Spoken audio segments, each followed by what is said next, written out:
अनेकांत education सोसायटीचे तुळजाराम चतुरचंद महाविद्यालय बारामती इयत्ता 12वी कला विषय राज्यशास्त्र. मी प्राध्यापक पठाण FA. प्रकरण 5वे समकालीन भारत. त्याच्यामध्ये सुशासन ही संकल्पना त्या ठिकाणी आपण पाहत आहोत. विद्यार्थी मित्रांनो, हे प्रकरण पाहत असताना प्रकरण 5वे याच्यामध्ये आपण अगोदरच्या तासाला या प्रकरणाचा काही भाग त्या ठिकाणी आपण अभ्यासलेला आहे. आजच्या तासाला आपण दुसऱ्या प्रशासकीय सुधारणा आयोगाने सुचविलेले उपाय त्या ठिकाणी अभ्यासणार आहोत. दुसऱ्या प्रशासकीय सुधारणा आयोगाने सुचविलेले उपाय आपण पाहणार आहोत. हे उपाय 3 मुद्द्यांच्या माध्यमातून आपण पाहणार आहोत. त्यातला पहिला मुद्दा आहे उत्तरदायी आणि पारदर्शक शासन. दुसरा मुद्दा आहे प्रशासनाला अधिकाधिक परिणामाभिमुख करणे. तिसरा मुद्दा आहे नागरिक केंद्री प्रशासन. मग दुसऱ्या प्रशासकीय सुधारणा आयोगाने सुचविलेले उपाय आकडा 1 उत्तरदायी आणि पारदर्शक शासन. प्रशासनासाठी उत्तरदायी जबाबदार आणि पारदर्शक व्यवस्था निर्माण करण्यावर त्या ठिकाणी भर देण्यात आलेला आहे. नागरिकांची अनेक कामे असतात किंवा नागरिकांच्या अनेक गरजा असतात. अशा गरजा किंवा कामे पूर्ण करण्याची जबाबदारी ही प्रशासन व्यवस्थेची असते. म्हणजेच नागरिकांची जी काही कामे आहेत, नागरिकांच्या ज्या काही गरजा आहेत, मग या गरजा पूर्ण करण्याची किंवा कामे पूर्ण करण्याची जबाबदारी प्रशासन व्यवस्थेची असते. त्यामुळे अशी कामे करत असताना किंवा नागरिकांच्या हिताच्या इतर सेवा सुविधा देताना त्यामध्ये विलंब होता कामा नये. म्हणजेच कोणतेही काम करत असताना प्रशासकीय व्यवस्थेने ते काम विना विलंब करणे महत्त्वाचे आहे. म्हणजेच ते काम वेळेमध्ये करणे महत्त्वाचे आहे. हा पहिला मुद्दा आपल्याला सांगता येईल. त्याच्यानंतर दुसरा मुद्दा आहे प्रशासनाला अधिकाधिक परिणामाभिमुख करणे. प्रशासन जितक्या प्रभावीपणे काम करेल तितका त्याचा प्रभाव जनतेवर पडेल. म्हणजेच प्रशासन जितक्या प्रभावीपणे काम करेल, लवकरात लवकर काम करेल, निर्णय घेईल, तितका त्याचा प्रभाव जनतेवर पडेल किंवा जनतेवर त्याचा प्रभाव पडणार आहे. नक्कीच चांगल्या गोष्टींचा प्रभाव हा जनतेवर पडत असतो. त्यामुळे अनेक प्रशासकीय प्रक्रिया वापर करणाऱ्यांना त्या अनुकूल व सुलभ केल्या जाव्यात. त्यामुळे अनेक प्रशासकीय प्रक्रिया वापर करणाऱ्यांना त्या अनुकूल व सुलभ केल्या जाव्यात किंवा सुलभ करणे महत्त्वाचे आहे. त्याच्यानंतर तिसरा मुद्दा आहे नागरिक केंद्री प्रशासन. प्रशासनाला जनतेची अनेक कामेही करावी लागतात. जनतेची कामे करत असताना वेगवेगळे कार्यक्रम आखले जातात. जनतेची कामे करत असताना प्रशासनाच्या माध्यमातून वेगवेगळे कार्यक्रम आखले जातात. परंतु कार्यक्रमांची आखणी आणि अंमलबजावणी करत असताना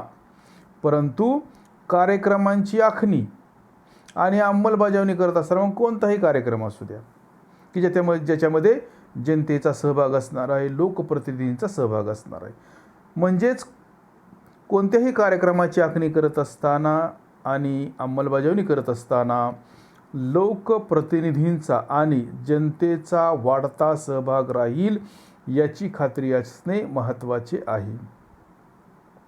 स्वाभाविक आहे कोणतेही काम जर आपणाला यशस्वीपणे पार पाडावायचे असेल तर त्याच्यामध्ये जनतेचा सहभाग असणे महत्त्वाचे आहे. जनतेच्या सहभागाशिवाय आपणाला कोणतेही काम त्या ठिकाणी यशस्वीपणे पार पाडता येणार नाही. म्हणून जनतेचा सहभाग हा त्या ठिकाणी कोणत्याही योजनांमध्ये, कार्यक्रमांमध्ये महत्त्वाचा त्या ठिकाणी मानला जातो. अशा पद्धतीने दुसऱ्या प्रशासकीय सुधारणा आयोगाने काही उपाय हे सुचवलेले आहेत की ज्याच्या माध्यमातून आपल्याला प्रशासन गतिमान करता येणार आहे, प्रशासनाला चांगल्या पद्धतीने कामे करता येणार आहे, प्रशासन आणि जनता यांच्यामध्ये चांगल्या पद्धतीने संवाद साधला जाणार आहे. जनतेची जी काही अनेक कामे असतात, गरजा असतात, ही अनेक कामे किंवा गरजा या वेळेमध्ये त्या ठिकाणी पूर्ण करता येणार आहे आणि त्याच्यामुळे जनता आणि प्रशासन यांच्यामध्ये चांगल्या पद्धतीचा सलोखा त्या ठिकाणी आपणाला निर्माण करता येणार आहे. याच्यानंतर भारतातील लोकप्रशासनामध्ये बदल घडवून आणण्यासाठी केलेल्या सुधारणा किंवा उपक्रम पुढील प्रमाणे आपल्याला सांगता येईल. भारतातील लोकप्रशासनामध्ये बदल घडवून आणण्यासाठी केलेल्या सुधारणा किंवा उपक्रम पुढील प्रमाणे आपल्याला सांगता येणार आहे. तर साधारणपणे याच्यामध्ये आपण 9 मुद्द्यांच्या माध्यमातून त्या ठिकाणी या सुधारणा किंवा उपक्रम कोणते आहेत हे त्या ठिकाणी आपण पाहणार आहोत. यातला पहिला मुद्दा आपल्याला सांगता येईल, मुद्दे अगदी छोटे आहेत. पहिला मुद्दा आपल्याला सांगता येईल, लोकांना अधिकार देणारे कायदे संमत करणे. लोकप्रशासन किंवा प्रशासन जर गतिमान करायचे असेल तर लोकांना अधिकार देणारे कायदे संमत करणे महत्त्वाचे आहे, मंजूर करणे महत्त्वाचे आहे. मग साधारणपणे असा एखादा आपल्याला कायदा सांगता येईल का की ज्याच्या माध्यमातून त्या ठिकाणी लोकांना काही अधिकार त्या ठिकाणी शासनाच्या माध्यमातून देण्यात आलेले आहेत. तर याचं उदाहरण जर द्यायचं झालं तर 2005 मध्ये आपणाला माहितीचा अधिकार त्या ठिकाणी प्राप्त झाला. हा कायदा नव्याने त्या ठिकाणी पारित करण्यात आला की ज्याच्या माध्यमातून जनतेला महत्त्वाचा अधिकार त्या ठिकाणी मिळालेला आहे. म्हणजेच लोकांना अधिकार देणारे कायदे संमत करणे महत्त्वाचे आहे. त्याच्यानंतर आपल्याला दुसरा मुद्दा सांगता येणार आहे, नागरिकांच्या तक्रारींचे निवारण करणे. आपण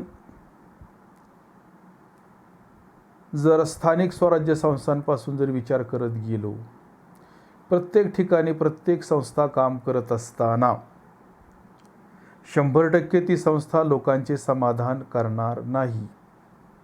100% ती संस्था लोकांची कामे पूर्ण करणार नाही.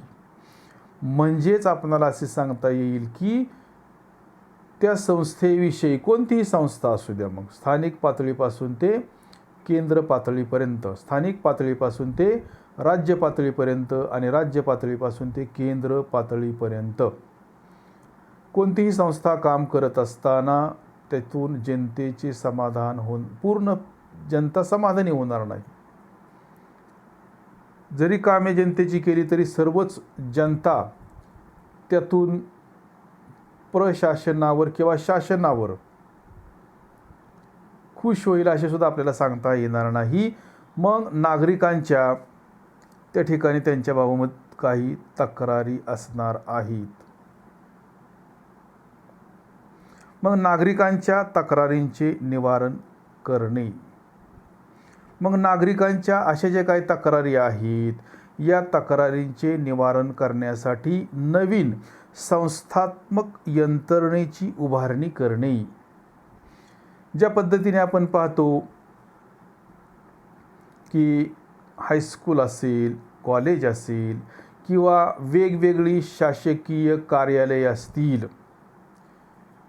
तर त्या ठिकाणी सूचना पेटी असते, तक्रार पेटी असते की जर आपल्या काही सूचना असतील, मग विद्यार्थी असतील, हायस्कूल जीवनामध्ये विद्यार्थी, कॉलेज जीवनामध्ये विद्यार्थी विद्यार्थिनी असतील, किंवा इतर ज्या काही प्रशासकीय संस्था काम करतात, मग त्याच्याशी संबंधित असणारी जनता, त्याच्याशी संबंधित असणारे लोक यांच्या जर त्या संस्थेविषयी काही सूचना असतील, तक्रारी असतील, जर आपण त्या तक्रार पेटीमध्ये, सूचना पेटीमध्ये आपणाला वाटणारी गोष्ट एका पेजवर लिहून त्या ठिकाणी आपण जर त्या तक्रार पेटीमध्ये, सूचना पेटीमध्ये टाकली, तर त्याच्या माध्यमातून नक्की जनतेच्या मनामध्ये काय चाललेलं आहे किंवा विद्यार्थ्यांच्या मनामध्ये नेमकं काय चाललेलं आहे हे समजण्यासाठी त्या ठिकाणी मदत होणार आहे. आणि म्हणून नागरिकांच्या ज्या काही तक्रारी आहेत, या तक्रारींचे जर आपल्याला निवारण करायचं असेल, म्हणजेच नागरिकांच्या तक्रारी जर आपल्याला दूर करायच्या असतील, तर त्याच्यासाठी नवीन संस्थात्मक यंत्रणा उभारणे त्या ठिकाणी महत्त्वाचे आहे.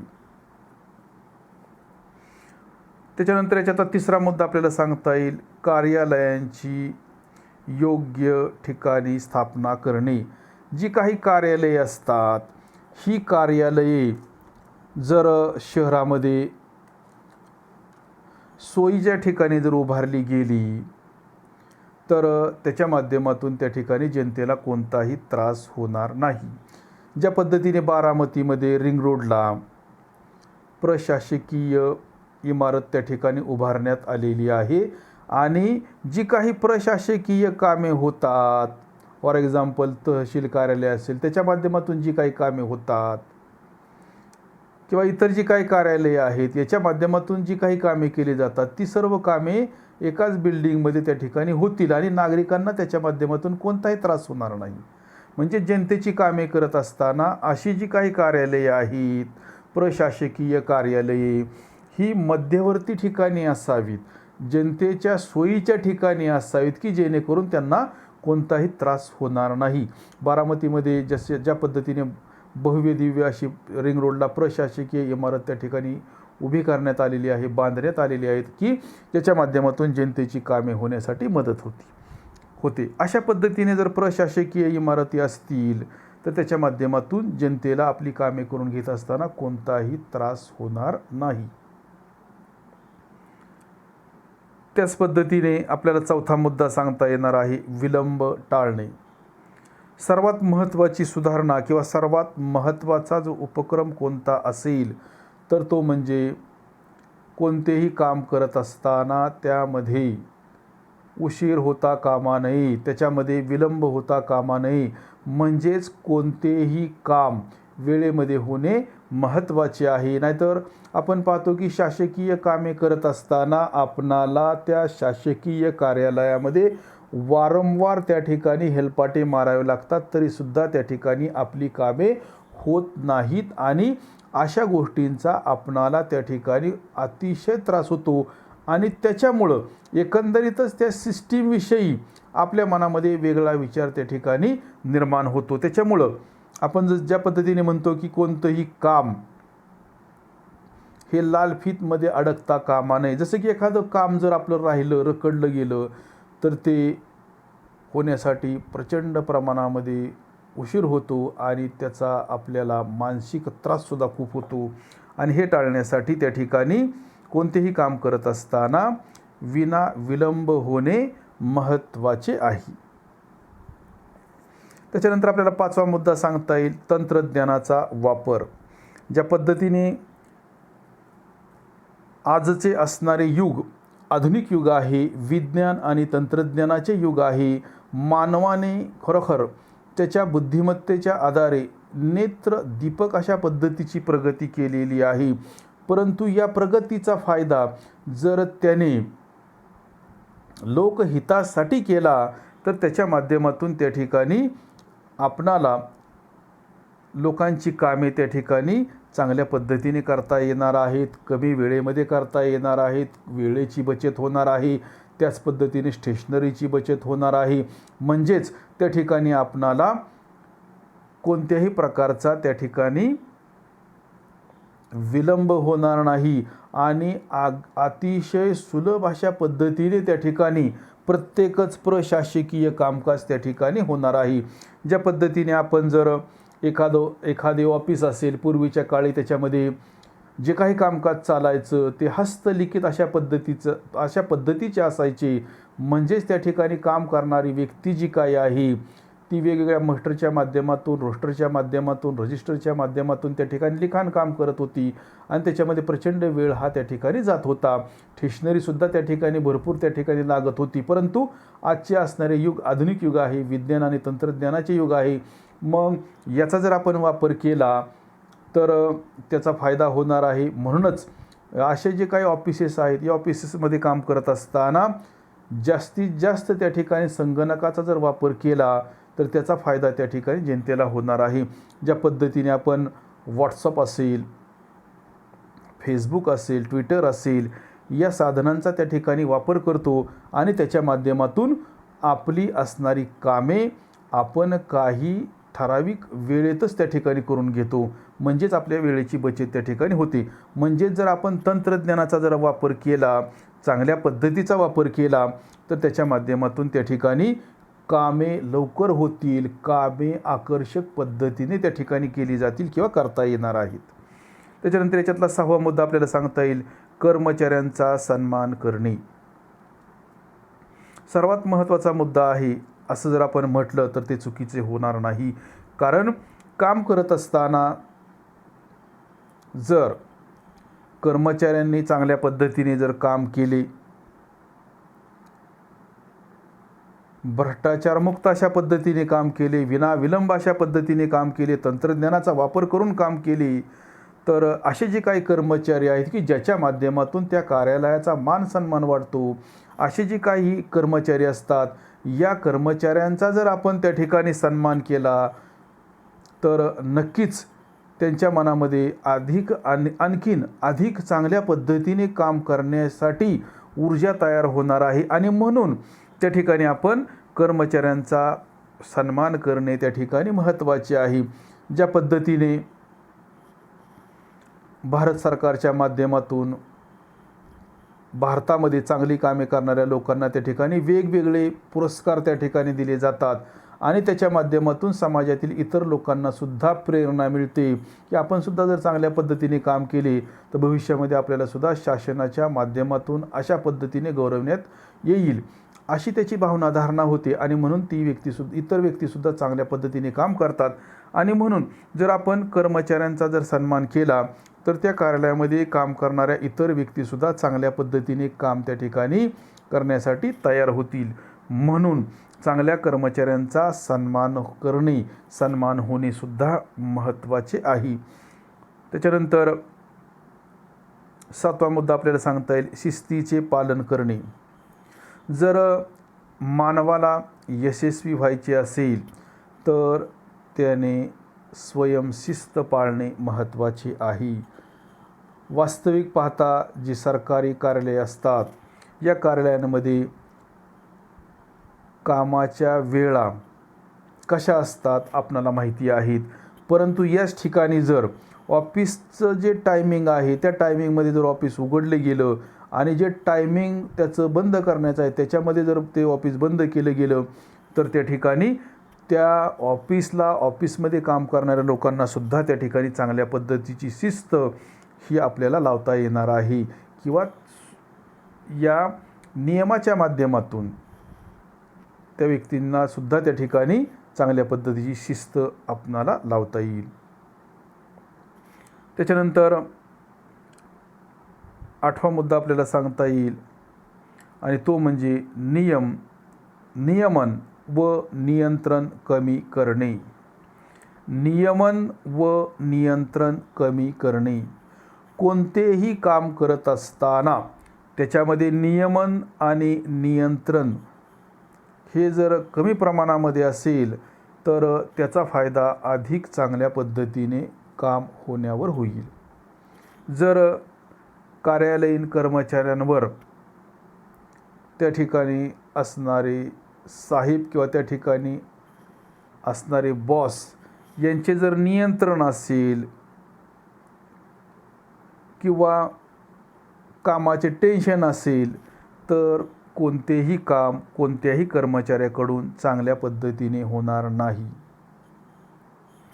म्हणून जर आपण काम करत असताना कर्मचाऱ्यांना, कामगारांना जर त्या ठिकाणी काही मोकळीक दिली, त्यांना काही आपण स्वातंत्र्य दिलं, त्यांनी जर त्यांच्या मर्जीनुसार काम करण्याचा प्रयत्न केला, तर ते काम अधिक चांगल्या पद्धतीने होण्यासाठी मदत होणार आहे.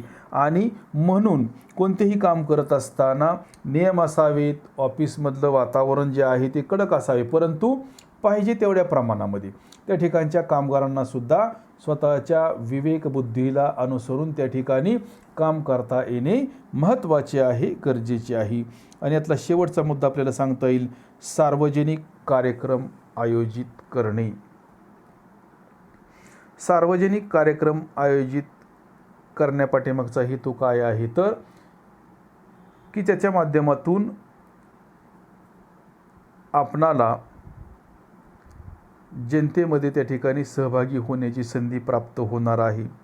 जनतेच्या मनामध्ये, लोकांच्या मनामध्ये नेमकं काय चाललेलं आहे हे समजण्यासाठी सुद्धा त्या ठिकाणी मदत होणार आहे. आणि म्हणून जर वर्षातून 1-2 असे सार्वजनिक कार्यक्रम जर आयोजित केले, तर त्या कार्यक्रमांच्या आयोजनामधून त्या ठिकाणी आपणाला सुद्धा त्या ठिकाणी चांगल्या पद्धतीची कामे साध्य करता येणार आहेत. तर अशा पद्धतीने आपल्याला 9 मुद्द्यांच्या माध्यमातून त्या ठिकाणी भारतातील लोकप्रशासनामध्ये बदल घडवून आणण्यासाठी केलेल्या सुधारणा किंवा उपक्रम हे त्या ठिकाणी सांगता येणार आहे.